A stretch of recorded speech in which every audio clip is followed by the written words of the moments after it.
She tried to discredit him on live TV. His response, it changed everything. The email came late in the afternoon, a short, formal message from the producers of The Morning Exchange, one of the most watched talk shows in the country. They wanted Darius Bell, tech entrepreneur and CEO of Innovis, to be a guest on their upcoming segment about diversity in business.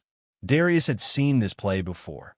A mainstream platform suddenly remembering black entrepreneurs exist, trotting them out for a few minutes of applause before moving on to the next trending topic. But this was different. Innovis wasn't some upstart. They had just secured a multi-million-dollar defense contract, outbidding some of the biggest names in the industry. That wasn't luck. That was 2 decades of relentless work. Still, he hesitated before accepting. Something felt off. His assistant, Tasha, picked up on his hesitation. You sure you want to do this? You know how these shows are. They love a success story, but they love tearing one down even more. Darius leaned back in his chair. I'll handle it. Besides, it's national exposure. Let's see what they have to say. Tasha exhaled, shaking her head.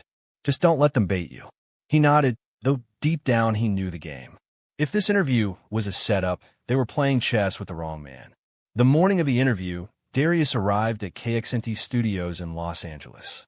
The air in the green room was cool, sterile. A young producer greeted him, barely looking up from her clipboard. Mr. Bell, thanks for being here. We'll mic you up in 5. No small talk, no warm-up, just in and out like a transaction. As he sat in the makeup chair, an assistant powdered his face with practiced indifference.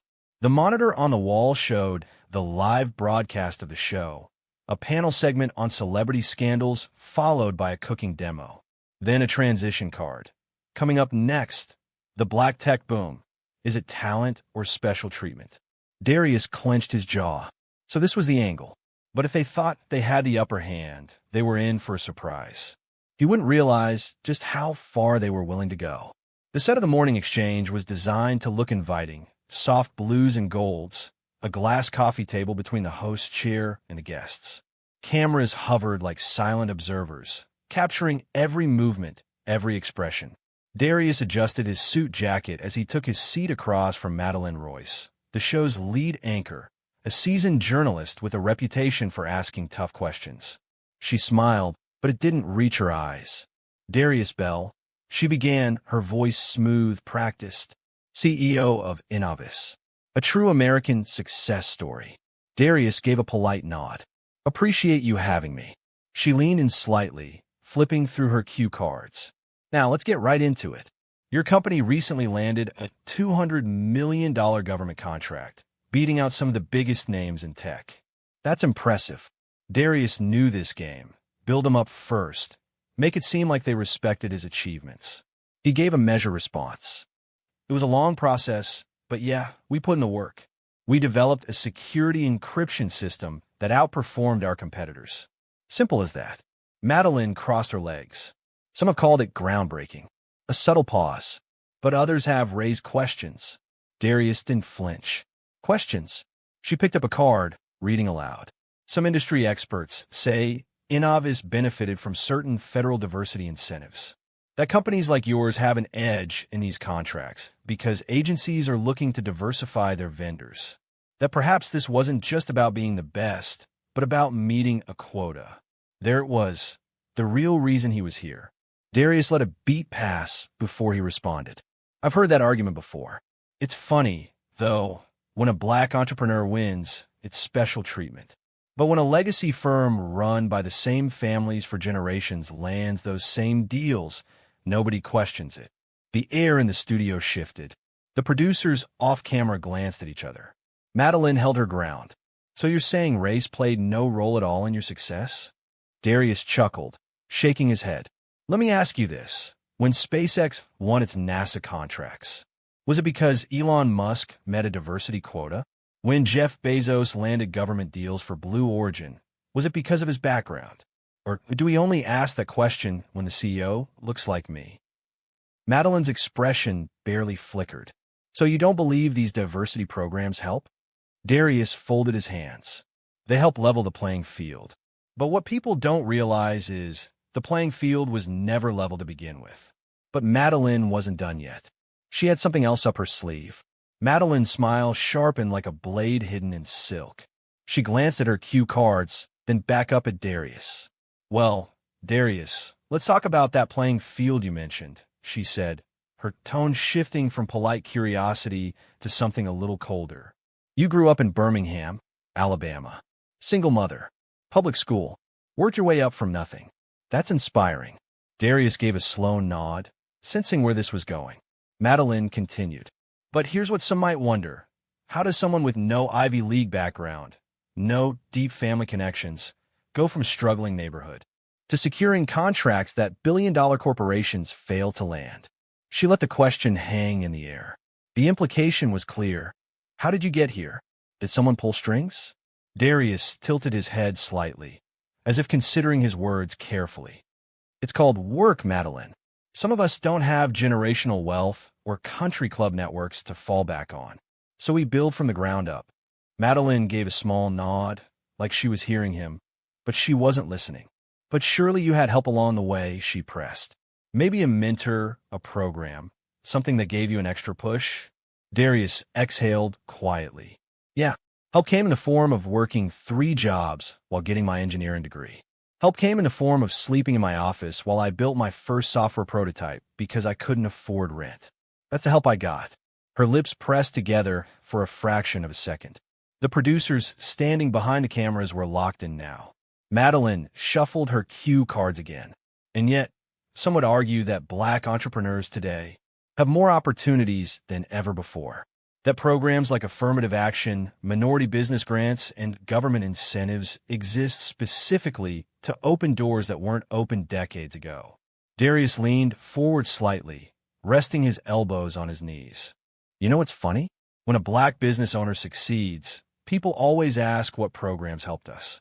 But nobody asks which old money bank helped fund a white-owned startup. Nobody asks which family connections got them into Stanford or which golf buddy invested in their company." He let that sink in for a second before continuing. "The truth is, success isn't handed out in some lottery. People like me had to be twice as good just to get a seat at the table." A noticeable shift in the room, the quiet tension of an audience realizing they were watching something real unfold. Madeline, however, didn't blink.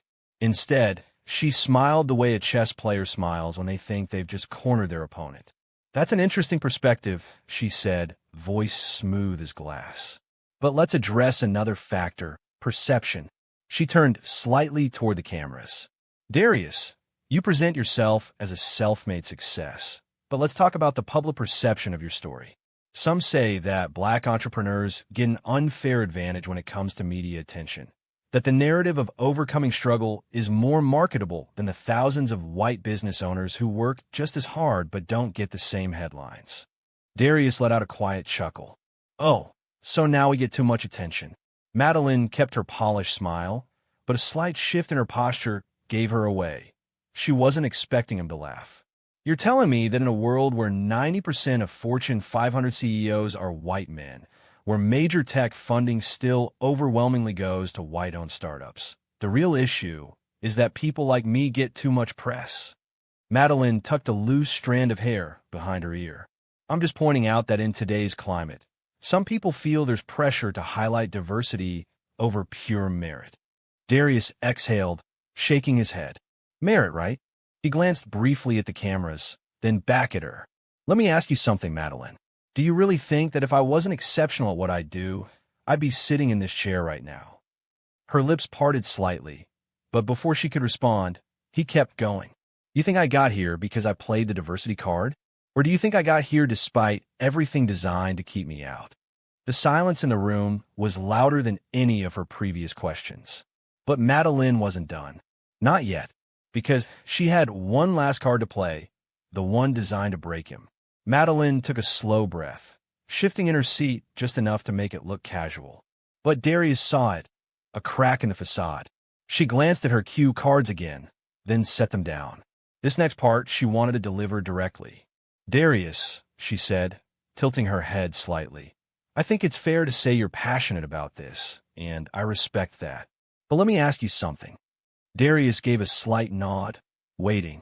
"Do you think some of this outrage is exaggerated?"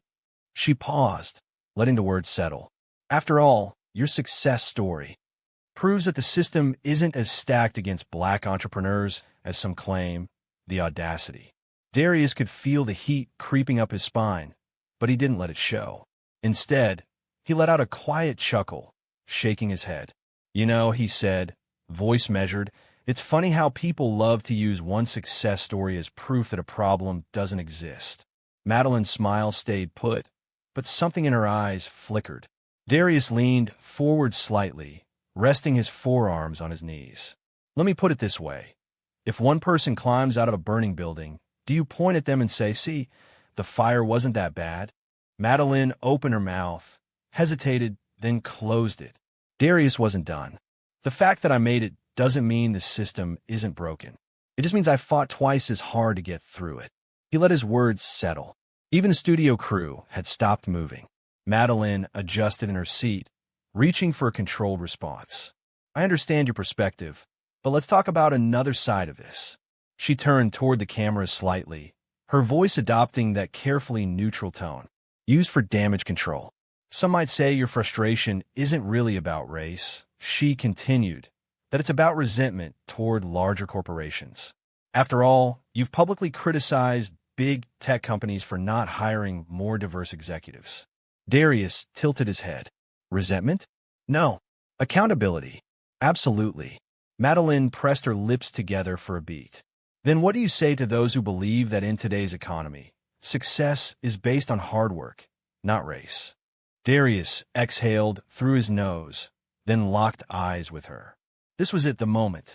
I say, he began, that people love to believe in fairy tales when they're the ones benefiting from them. A ripple of silence washed over the set, the kind of silence that sticks. But let's be real, he continued, voice steady. Black entrepreneurs still get denied loans at twice the rate of white business owners. We still receive less than 2% of venture capital funding. And even when we prove ourselves, we still get asked whether we deserved our success. Madeline sat still, listening but not necessarily hearing. So let's stop pretending the system isn't rigged, Darius said, his voice calm but firm. It is. And the only people who don't see it are the ones it works for. Silence. Pure, heavy silence.